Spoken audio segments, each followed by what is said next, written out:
नबी करीम सल्लल्लाहु अलैहि वसल्लम ने फरमाया, एक ऐसा गुनाह जिससे इंसान की 80 साल की नेकियां भी ज़ाया हो जाती हैं और इसको इंजाम देने वाले शख्स के लिए जहन्नम में एक कुआं तैयार किया जाता है। इस गुनाह की मुकम्मल तफसीलात जानने के लिए वीडियो को आखिर तक ज़रूर देखें। नाज़रीन, आप में से हर शख्स ने ये बात ज़रूर सुनी होगी कि ज़मीन भी रोती है। ज़मीन आखिर क्यों और कब रोती है?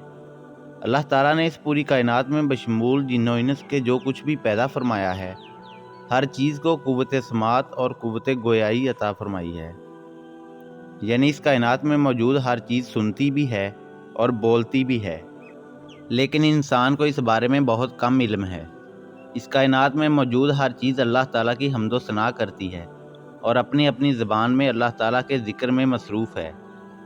सूरह रहमान में रब करीम का इरशाद है, इसी ने इंसान को पैदा किया और इसे बोलना सिखाया।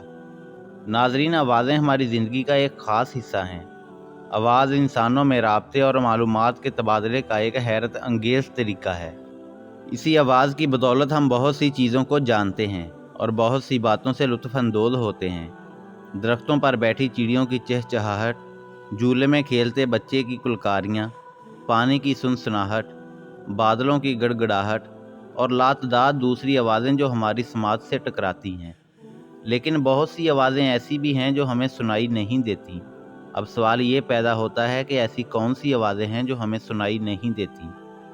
नाज़रीन, साइंसदानों ने बरसों की तहकीक के बाद इंकशाफ किया है कि इंसान की समात का दायरा 20 हर्ट्ज़ से 20,000 हर्ट्ज़ की फ्रिक्वेंसी तक महदूद है, जबकि मावराए सूत आवाज़ों की फ्रिक्वेंसी 20,000 हर्ट्ज़ से लेकर 2 करोड़ हर्ट्ज़ या इससे भी ज़्यादा हो सकती है।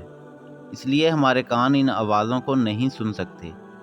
हमारी धरती माँ यानी ज़मीन को ही ले लीजिए, ज़मीन बोलती भी है और सुनती भी है, खुशी और गमी को भी महसूस करती है और इसका इजहार भी करती है। नबी करीम सल्लल्लाहु अलैहि वसल्लम ने फरमाया, 2 मौके ऐसे हैं जिन पर ज़मीन रोती है। पहला मौका ये है कि जब किसी इंसान का नाहक खून बहाया जाता है। मकतूल के खून का पहला कतरा गिरते ही ज़मीन चीख उठती है और फरियाद करती है, इलाही मुझे इजाज़त दे, मैं इस कातिल को अभी निगल जाऊं। गैब से आवाज़ आती है कि ऐ ज़मीन ज़रा सब्र कर, ये ज़ालिम एक दिन तेरे ही अंदर आएगा। दूसरा मौका ये है कि जब ज़ानी ज़िना करने के बाद गुस्ल करता है तो पानी का पहला कतरा जब ज़मीन पर गिरता है तो ज़मीन ज़ारो कतार रोती है और फरियाद करते हुए कहती है कि इलाही मुझे इजाज़त दे ताकि मैं इस बदबख्त को निगल लूँ। गैब से आवाज़ आती है कि ऐ ज़मीन ज़रा सब्र कर, ये बदबख्त एक दिन तेरे ही अंदर आएगा। नाज़रीन, ज़नाकारी एक बदतरीन लानत, ज़िल्लत और पस्ती की अलामत है। ज़ना को अंजाम देने वाला शख्स वही होगा जिसके दिल में खौफ खुदा, जहन्नम के अजाब का डर, अल्लाह और इसके रसूल का डर ना हो और जिसे अपनों और गैरों में ज़िल्लत और रुसवाई का अंदेशा ना हो। ऐसा शख्स नहायत ही बेगैरत, बेशर्म और बेहमैत होता है, जिसकी इंसानियत पर हैवानियत गालब आ जाती है।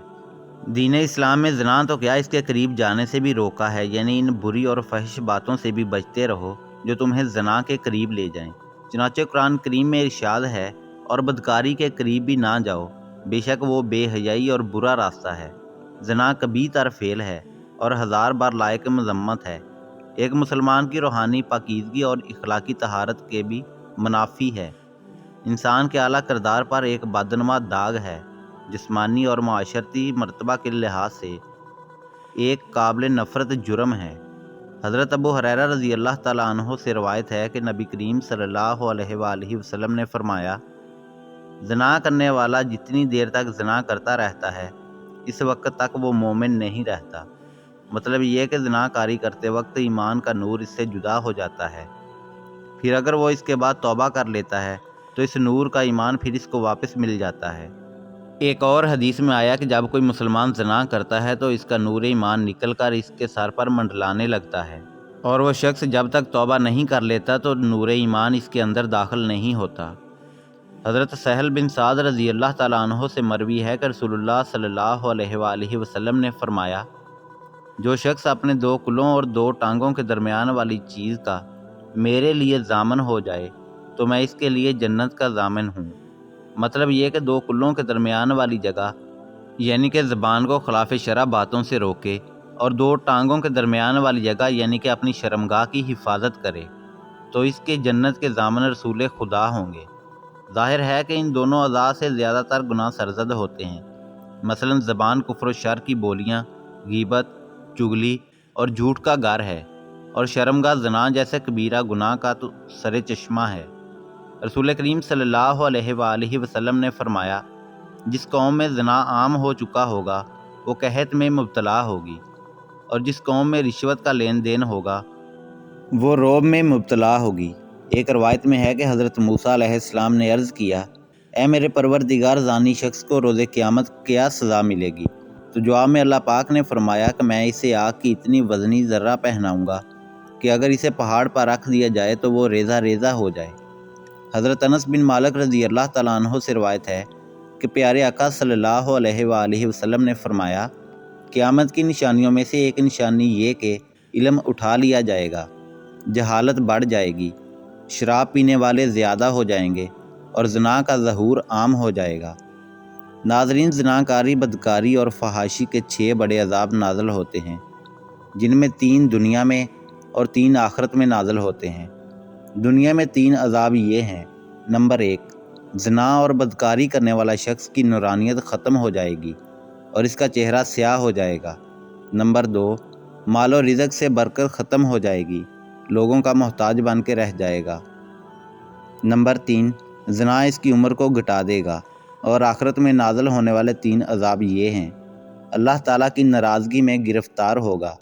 نمبر 2، کڑے اور سخت حساب کا سامنا کرے گا۔ اور نمبر 3، عرصہ دراز تک جہنم کے عذاب میں مبتلا ہوگا۔ دوسرا گناہ نفس محترم کو قتل کرنا، یعنی کسی بے گناہ انسان کو قتل کرنا۔ حضرت ابو سعید خدری رضی اللہ تعالیٰ عنہ اور حضرت ابو ہریرہ رضی اللہ تعالیٰ عنہ سے روایت ہے کہ نبی کریم صلی اللہ علیہ وآلہ وسلم نے مومن کے قاتل کی سزا جہنم بیان کرتے ہوئے فرمایا، اگر تمام آسمانوں اور زمین والے کسی ایک مومن کے قتل میں شریک ہو جائیں تو اللہ تعالیٰ ان سب کو جہنم میں جھونک دے گا۔ قتل و غارت، خون ریزی اور فتنہ فساد اور ناحق خون بہانا برا جرم ہے۔ قیامت کے دن اللہ ایسے مجرموں کو سب سے پہلے بے نقاب کر کے کیفر کردار تک پہنچائے گا، یعنی ان کو ان کے کیے گئے اعمال کی سزا دے گا۔ حضرت عبداللہ بن مسعود رضی اللہ تعالیٰ عنہ بیان کرتے ہیں کہ حضور اکرم صلی اللہ علیہ وآلہ وسلم نے خون ریزی کی شدت بیان کرتے ہوئے ارشاد فرمایا، قیامت کے دن سب سے پہلا خون ریزی کا فیصلہ سنایا جائے گا۔ حضرت عبداللہ بن عمر سے روایت ہے کہ نبی کریم صلی اللہ علیہ وآلہ وسلم نے باہمی خون خرابہ اور لڑائی جھگڑے کے تباہ کن نتائج سے خبردار کرتے ہوئے فرمایا کہ قتل و غارت اتنا بڑا جرم ہے کہ اگر کوئی فرد یا طبقہ اس میں ایک مرتبہ ملوث ہو جائے تو پھر اسے اس سے نکلنے کا راستہ نہیں ملے گا۔ حضرت انس رضی اللہ تعالیٰ عنہ سے روایت ہے کہ آپ صلی اللہ علیہ وآلہ وسلم نے فرمایا، بڑے کبیرہ گناہوں میں سے ایک کسی جان کو ناحق قتل کرنا ہے۔ کسی مسلمان کو ناحق قتل کرنے والا قیامت کے دن بڑے خسارے کا شکار ہوگا۔ اللہ تعالیٰ سورۃ النساء کی آیت نمبر 96 میں ارشاد فرماتے ہیں کہ اور جو شخص کسی مسلمان کو جان بوجھ کر قتل کرے تو اس کی سزا جہنم ہے، جس میں وہ ہمیشہ رہے گا، اور اللہ تعالیٰ اس پر غضب نازل کرے گا اور لعنت بھیجے گا، اور اللہ نے اس کے لیے زبردست عذاب تیار کر رکھا ہے۔ اللہ پاک ہمیں نیک بننے کی توفیق عطا فرمائے اور ہمارا خاتمہ ایمان پر فرمائے۔ ناظرین، کامنٹ باکس میں آمین اور خالق کائنات کے 99 ناموں میں سے کوئی ایک نام ضرور ٹائپ کریں۔